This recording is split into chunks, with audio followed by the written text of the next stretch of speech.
Bonjour à tous, bienvenue sur le plateau du Talk Automoto, la nouvelle émission débat préparée par la rédaction du mensuel Automoto, dont voici la couverture ce mois-ci, actuellement en kiosque, donc, qui fait la part belle aux SUV qui feront l'actualité de l'année 2017.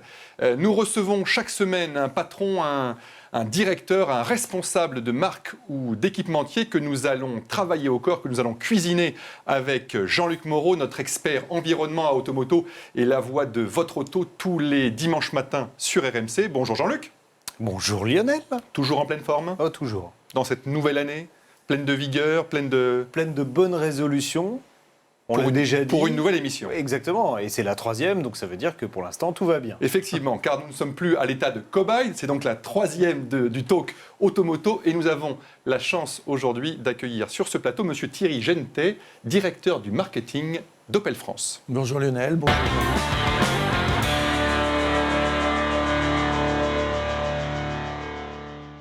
Bonjour Monsieur Gentet, vous m'avez précédé effectivement dans votre bonjour, donc rebonjour. Une question pour commencer d'abord. Opel France, General Motors, est-ce que vous pourriez nous expliquer pour le Kidam quelle est la différence entre les deux entités? Alors General Motors, c'est notre actionnaire américain. Et ça. Opel est une des marques de General Motors, au même titre que Chevrolet, Buick, vous avez aussi GMC, Cadillac. Alors Opel d'origine allemande, comme chacun sait bien sûr. Ouais, d'origine et allemande. ce rapprochement ne date pas d'hier, c'est bien ça? Ce rachat date de 1929. Date à laquelle on a racheté la marque Opel. De la même manière, Opel avait racheté en 1922 la marque Vauxhall, installée en Angleterre, et qui distribue les mêmes modèles, mais sous un badge différent. Très bien. Ce distinguo étant fait, nous pouvons attaquer. L'actualité d'Opel en ce début d'année, c'est la sortie extrêmement attendue de l'Ampera i.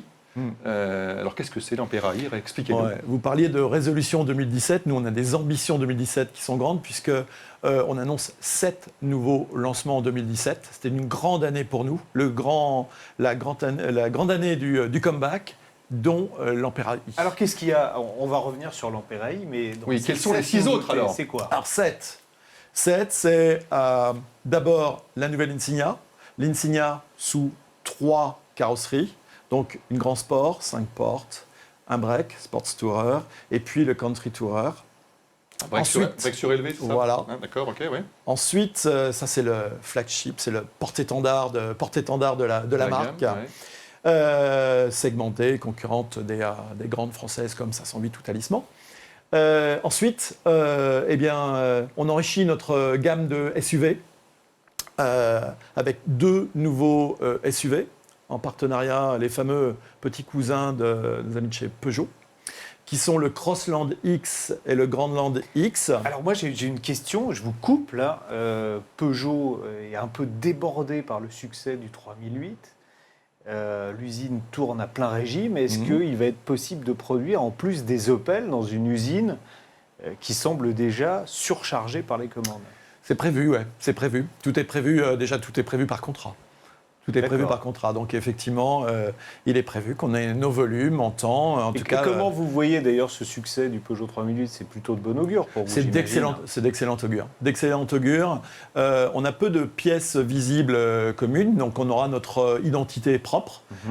Vous verrez que cette voiture, on a vu quelques images sur Internet volées, qui nous assure que cette voiture, et je l'ai vue, sera bien une Opel, avec une signature Opel. On aura des motorisations qui seront les mêmes, mais en tout cas une signature de design qui est vraiment propre à la marque et qui est vraiment très marquée. Et on reprendra des éléments comme celle de l'Insignia.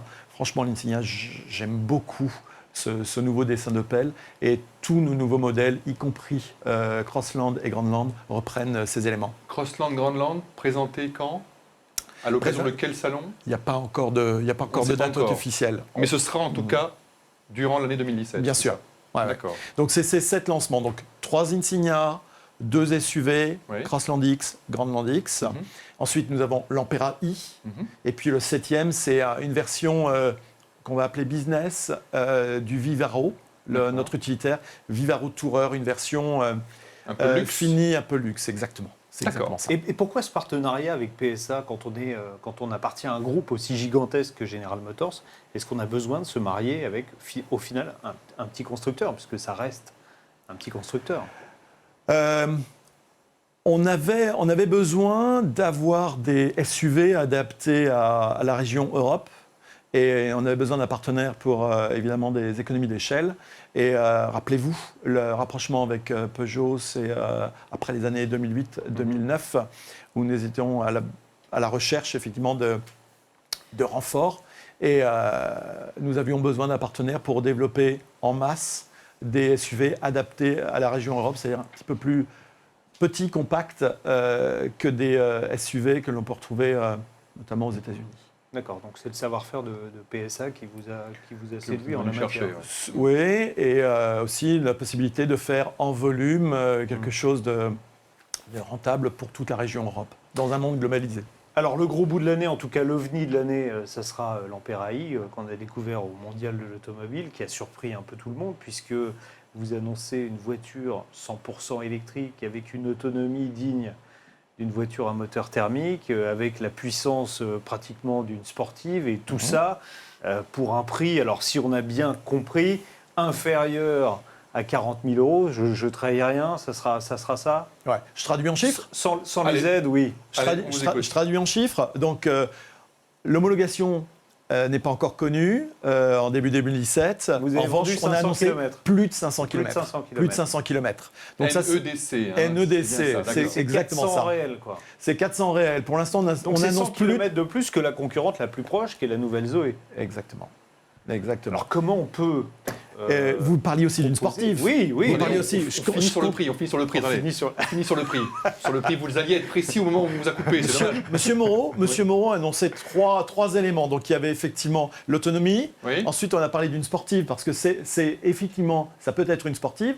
C'est 0 à 100 km/h en 7 secondes 2. Donc effectivement, Oui, il faut on déjà peut aller parler d'une chercher sportive. pas mal, de hein. la GTI. Ouais. C'est quoi, on va dire ça 204 comme ça. chevaux. Et puis ensuite, le prix. Alors le prix, je ne suis pas encore autorisé à vous l'annoncer. Je peux vous donner une indication. On parlait fin 2016 de la possibilité de caper le bonus électrique de 6 000 euros plus les 4 000 euros en cas de reprise d'une diesel. Un diesel, oui. Ce fameux bonus pouvait être capé pour toutes les voitures Donc le allant prix jusqu'à était supérieur à 40 inférieur à 40 000 euros. D'accord. C'est-à-dire que tout ce qui était au-dessus Tout de ce qui 40 était 000 euros, au-dessus, il n'y avait en pas gros, de droit. il n'y a pas de En bonus. gros, les voitures pour les riches ne bénéficiaient pas Eh de bien, bonus. Les voitures électriques pour les riches ne bénéficiaient pas de bonus. Ça, je vous laisse. Voilà, c'est ça. Eh bien, nous n'étions pas handicapés par ce barème. Donc c'est C'est-à-dire qu'on- obligatoirement moins de 40 000. Voilà. Donc là, sur ça, on a raison. Alors c'est plus près de 35 ou plus près de 40? Bonus non déduit, on est d'accord. On parle Bonus toujours non de déduit, bonus bien non sûr. déduit. Ça veut dire Bonus. que même en admettant que la voiture soit à 39 900 euros, on aura bonus déduit si on a le super, on va l'appeler super bonus plutôt que la prime de conversion. C'est ça. Si on a les 10 000 euros, on sera en dessous de 30 000 euros Mhm. bonus déduit. Qui lui est Quand même. maintenu, hein, Jean-Luc, on est d'accord. Qui hein. lui est maintenu. Le On bonus, aura est alors d'accord. 6 000 euros de bonus écologique C'est ça. et 4 000 euros si on met un diesel de plus de 10 ans Un diesel de plus de 10 ans au rebut. Ce qui Au est- rebut, c'est exactement D'accord. ça. C'est Mais il 6 faut le plus 4. posséder depuis un an, le diesel. Ouais. C'est-à-dire Ah vous oui. ne pouvez pas Trop facile racheter, d'aller l'acheter voilà, vous pouvez pas la racheter veille la pour voiture le- de votre beau-frère qui comprends. traînait dans un coin pour la mettre au rebut et avoir les 4 000 euros supplémentaires. D'accord. Ça marche pas. Bon, donc on sera, allez, entre 30 et 35 en gros. C'est extraordinaire, ça. Alors, d'abord, le prix, bon, est relativement alléchant, évidemment, même si Ouais. ça reste quand même une somme, malgré tout. Bon, mais surtout l'autonomie. Parlez-nous un peu de l'autonomie. Ouais, c'est exactement ça. C'est-à-dire qu'on parle d'accessibilité électrique. Non seulement d'accessibilité en termes de prix, parce que comme vous le dites, on se rapproche peut-être de 30-35 000 une fois qu'on aura déduit les bonus écologiques, donc quelque chose qui devient abordable, et puis abordable, accessible dans son utilisation. C'est-à-dire qu'une voiture qui a en réel 400 km d'autonomie, C'est ce que fait on une y est. Tesla aujourd'hui en réel, hein, pour faire un parallèle, Voilà. une Tesla S en réel, Il faut c'est 400 km en autonomie. C'est ça. Il ne faut jamais oublier aussi que Ça coûte 100 000 l'accessibilité et le quotidien, c'est aussi comment, si j'ai 600 bornes, comment je fais. Et aujourd'hui, avec la technologie qui avance, une Ampera i va se recharger de 150 km en 30 minutes. Donc l'arrêt que vous allez faire sur l'autoroute, l'arrêt de tous les 2 heures, va vous permettre de rajouter 150 km et tout va bien. C'est-à-dire qu'on peut aller très loin, jusqu'au bout, avec une Ampera électrique sans modifier ses comportements de conduite. Vous allez la vendre justement comme une voiture, comme une première voiture? C'est parce que comme ça que vous allez la vendre? Bien sûr, comme une voiture accessible au quotidien. C'est-à-dire qu'on oublie Mais les pour contraintes. tout usage, c'est ça que je veux dire. Pour quoi. tout usage, exactement. C'est aussi son idée dans son design. C'est-à-dire que ça n'est plus une voiture 4 places parce que contrainte par des batteries. Aujourd'hui, cette plateforme Ampera i a été pensée électrique. On ne s'est pas adapté sur quelque chose de thermique. Cette plateforme, elle est électrique. Donc, vous pouvez imaginer qu'on a pensé à un coffre qui est un vrai coffre. Excusez-moi, je ne l'ai plus en mémoire, c'est plus de 300 litres. C'est quelque chose qui est pratiquement un crossover. C'est un crossover dans son design, avec 5 vraies places. Donc, on l'a pensé aussi comme une vraie première voiture. Alors, il y a déjà eu un modèle dans la gamme Opel qui s'est appelé Ampera, c'était pas Ampera i, qui a été, il faut le dire malheureusement, même si c'était une excellente voiture, un échec commercial. Quelles leçons vous avez tirées de cette première expérience pour développer l'Ampera i, justement? Ouais. C'est échec commercial, mais vrai succès d'enseignement pour les ingénieurs. J'aimerais aussi un grand succès, en tout cas riche d'enseignement pour les gens du marketing dont je fais partie. On aurait pu mieux expliquer la technologie, parce que on rappelle ce que c'est l'Ampera. L'Ampera, c'était une voiture avec une batterie électrique qui fonctionnait 100% en motricité à l'électrique, et puis qui avait un générateur thermique qui lui permettait d'avoir un extenseur d'autonomie.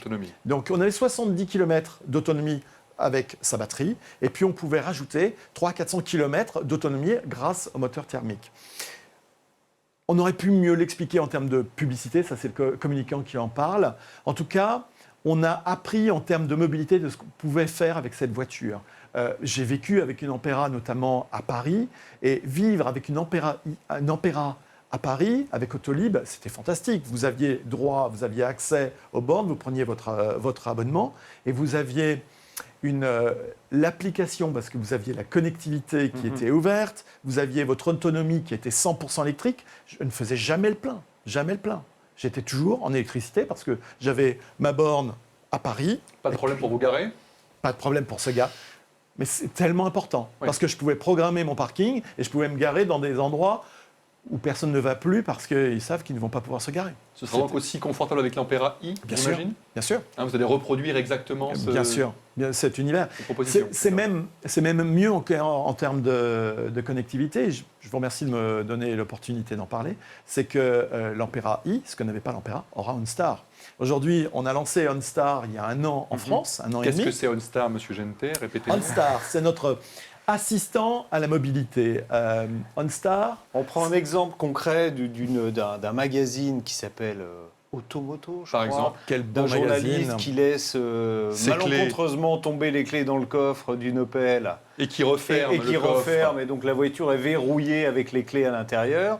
On appelle OnStar et il vous déverrouille la voiture à distance. Ça, c'est l'exemple le plus parlant. On ouvre son C'est du vécu. on ouvre, C'est du vécu, hein. on ouvre son Ça, appel. c'est du vécu. Ouais. Voilà, et c'est aussi ce qui a permis à Automoto peut-être de donner le premier prix de la technologie L'an passé. en 2015, l'an passé, 2015. Ouais. Après, et en 2016, nous avons eu le premier prix de l'environnement avec l'Ampera i. Donc, OnStar, qu'est-ce que c'est?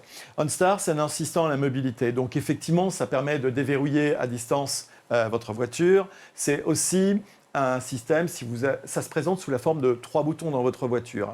Un bouton qui est l'e-call. Vous savez qu'en 2018, l'année prochaine, nous allons avoir l'obligation, tous les constructeurs, de proposer l'e-call dans la voiture. L'e-call, c'est quoi? C'est lorsque j'ai un accident, soit il y a un déclenchement automatique d'un appel auprès des services d'assistance si les airbags se sont déployés, ou alors je ne suis pas blessé, mais j'ai eu un accident, je peux appeler les secours grâce à ce bouton rouge. Bouton bleu, OnStar, j'appelle une plateforme qui se trouve aujourd'hui en Angleterre, mais avec des interlocuteurs qui parlent parfaitement français. Et donc je peux leur demander tout un tas de services. Un des nouveaux services que l'on propose, c'est notamment une conciergerie où on sera en partenariat avec Booking, capable d'orienter nos clients en matière de restauration ou d'hôtellerie. C'est aussi un service qui vous permet eh bien, vous voulez aller dans ce studio, comme ce matin, eh bien, vous appuyez sur le petit bouton bleu et vous demandez à la personne de télécharger la destination du studio. Dans le GPS directement de la Dans le voiture. GPS Directement dans le GPS. ouais. Donc c'est un truc pour les feignants. C'est un truc pour les feignants, mais même ou Les feignants alors, intelligents. Les feignants connectés. ou alors les feignants connectés, ou même ceux qui planifient un petit peu. C'est-à-dire que j'étais dans ma réunion précédente et sur mon application MyOpel, vous programmez votre destination, vous poussez le bouton et vous arrivez dans votre voiture et la destination est déjà préprogrammée. Vous avez juste à faire démarrer et hop, vous êtes parti. Et le troisième bouton, alors, parce que Troisième bouton, c'est un bouton qui est très intéressant. Moi, il me passionne ce bouton parce que c'est un bouton qu'on a été obligé de rajouter en Europe parce que les Européens, et notamment les Européens du Sud, sont très inquiets de leur localisation. Donc c'est un bouton qui vous permet de vous délocaliser parce qu'ils ne veulent pas être localisés. Ah d'accord, quand et c'est ils vont important. chez leur maîtresse, ils ne veulent pas qu'on sache où ils sont. Pas de mouchard. Très Voilà. bien. Et c'est une étude qu'on a fait en Italie, en Allemagne, en Angleterre, et les Italiens étaient très inquiets que l'on puisse les localiser. Le réseau est préparé à l'arrivée de cette voiture 100% électrique, puisque on a vu chez des concurrents français en particulier que la plus grosse résistance, parfois, c'est les gens qui doivent vendre la voiture. Écoutez, d'abord, il y a eu des formations qui étaient longues. Ils sont absolument persuadés que la connectivité, en tout cas, on les persuade au quotidien, est l'enjeu du futur. On a un taux d'activation OnStar d'un peu plus de 70%. J'aimerais qu'il soit à 80%, c'est mon objectif. 70% des véhicules équipés d'OnStar donc, ont activé OnStar effectivement dans leur voiture. Et sachant qu'aujourd'hui, au 1er janvier 2017, 95% de mes voitures arrivent de série avec OnStar. Je reviens sur l'Amperae une seconde. Elle s'appelle Bolt. C'est ça, sur le marché US. Elle est déjà commercialisée là-bas? Elle est déjà commercialisée. Est-ce que vous avez déjà des retours d'expérience par rapport à... Je n'ai pas encore de retour d'expérience. Ce que je peux vous dire, c'est que les premières Bolt ont été livrées, Chevrolet Bolt, ont été livrées depuis novembre. Donc c'est un petit peu tôt encore. Les premiers clients roulent avec depuis 2 mois. Alors l'électrique, bon, c'est génial, surtout le vôtre, qui va annoncer 400 km d'autonomie réelle. Néanmoins, l'hybride rechargeable reste quand même une solution qui est considérée encore aujourd'hui d'aucuns comme la solution la plus... on va dire. Une transition voilà. la plus crédible aujourd'hui.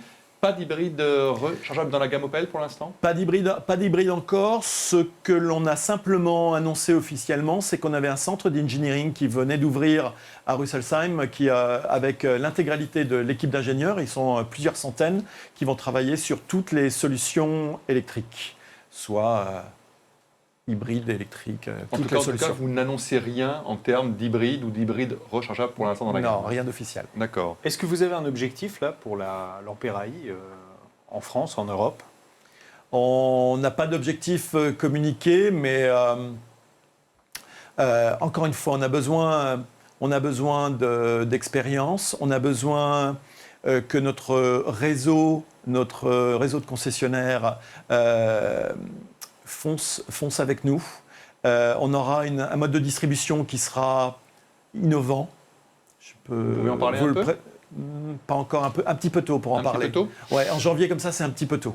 Un petit peu tôt, il sera innovant avec nos concessionnaires, mais qui sera... Ouais, on a en tout cas de grandes ambitions dans les comportements et dans les pensées en matière de commercialisation et d'approche client. Oui, parce que j'imagine que vous allez communiquer aussi différemment avec cette voiture, oui. non? Il y a tout un souci d'évangélisation. Il faut expliquer aux gens comment ça fonctionne, il faut les rassurer. Ouais. Maintenant, c'est quand même plus simple à expliquer quand on est à 100% électrique et qu'on a une autonomie de 400 km en réel. C'est plus simple, mais effectivement, il va falloir continuer de convaincre, comme le font tous mes concurrents, c'est qu'aujourd'hui, l'électrique a résolu les problèmes des anciennes générations d'électriques et qu'aujourd'hui, on peut penser cette voiture comme une première voiture et l'Ampera I est la solution.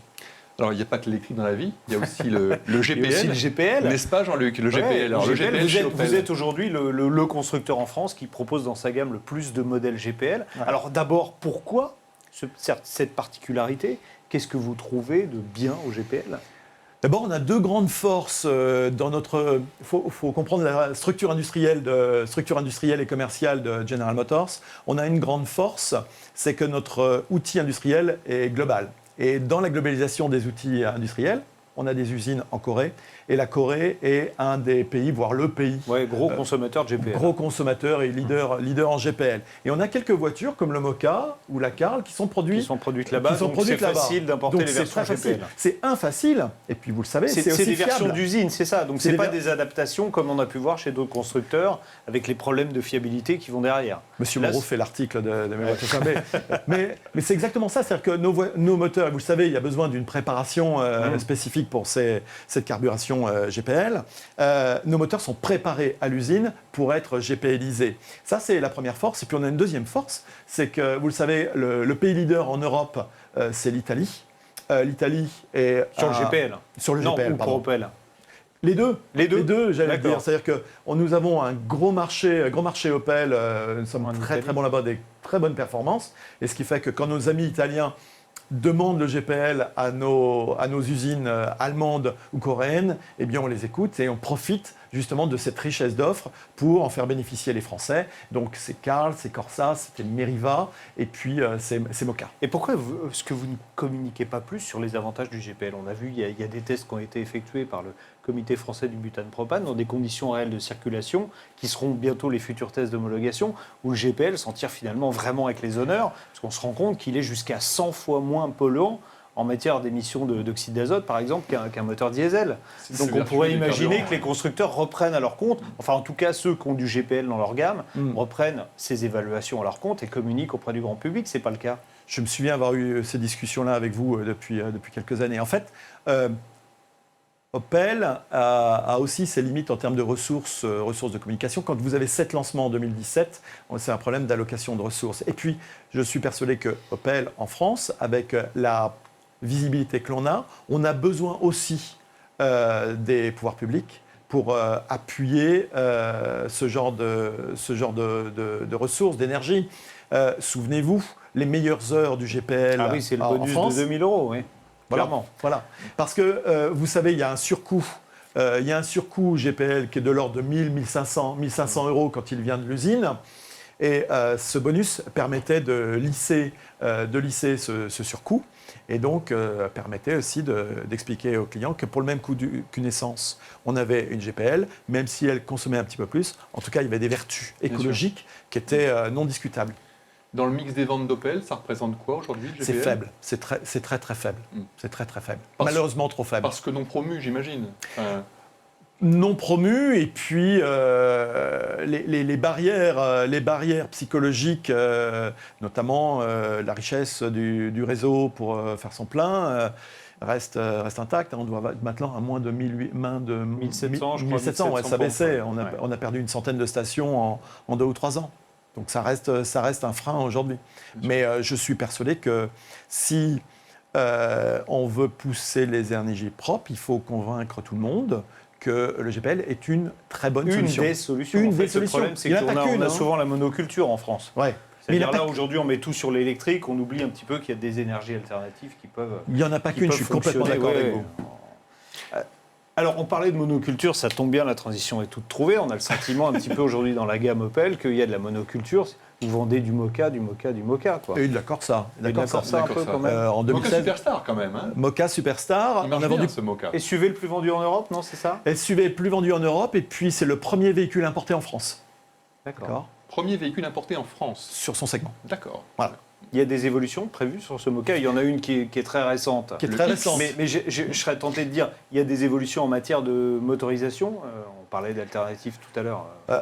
La grande évolution, franchement, c'est l'agrandissement de la famille SUV chez Opel. Quand on va avoir un Crossland X, un Moka X, et puis un Grandland X, on aura une famille, pas encore complète, mais on aura une belle famille de SUV, sans trop en dire, entre 4,20 m et 4,50 m pour les connaisseurs. Et on est d'accord que toute cette gamme, bien sûr, arrivera avec des motorisations dites classiques, thermiques pour l'instant, et qu'il n'est pas question d'autre chose, en tout cas dans l'immédiat. On sera sur des moteurs qui sont classiques, effectivement. Classiques. D'accord. On sera classique. Du coup, ça me permet je voulais rebondir sur l'image d'Opel. Regardez ce qu'a fait notre cousin. par exemple. Voilà, D'accord. c'est ce qu'annonce notre cousin. Louis, je voulais vous parler de l'image d'Opel. Il y a quelques années, il semblerait qu'elle était nettement plus nette, on va dire, pour les consommateurs. Aujourd'hui, avec l'arrivée du low cost, avec l'arrivée des Coréens également, elle est un peu plus floue désormais. Comment est-ce que vous pourriez faire en sorte qu'elle s'affirme davantage? Comment vous la voyez d'abord, vous, cette image aujourd'hui? C'est quoi Opel aujourd'hui, réellement? Ce qu'on essaie de construire, c'est une marque au design que l'on dit aspirationnel, c'est-à-dire un design, comment on va dire ça? On va dire moins en ligne tendue, un petit peu plus chatoyant dans les lignes, si on veut le comparer à d'autres concurrents quoi, allemands. Plus glamour, vous voulez Plus glamour, un peu plus italien peut-être. À l'image du concept GT, c'est ça, par exemple? L'Opel GT, exactement. Okay. Quelque chose de plus arrondi, moins tendu que ce que l'on peut voir ailleurs en Allemagne. Donc vous voulez vous différencier des autres marques allemandes. C'est ça. En gros, même si Opel reste ancré en Allemagne, on est d'accord. Tout à fait. Et c'est ce que j'allais dire. Le deuxième pilier sur lequel on va travailler, c'est que de toute façon, nous sommes une marque allemande qui revendique sa signature allemande, d'engineering allemande, donc avec toute la qualité automobile que cela sous-tend. Alors, la qualité, il y a eu une époque, c'était un mot qui semblait un petit peu inconnu dans les Opel. Il y a eu des progrès qui ont été considérables depuis. C'est vrai qu'en qualité de fabrication, aujourd'hui, par rapport à un modèle d'il y a 10 ans, c'est le jour et la nuit. On a le sentiment que vous n'avez pas été réellement récompensé en la matière. Est-ce que vous communiquez assez sur ça? Ça sera long. C'est long de construire une image.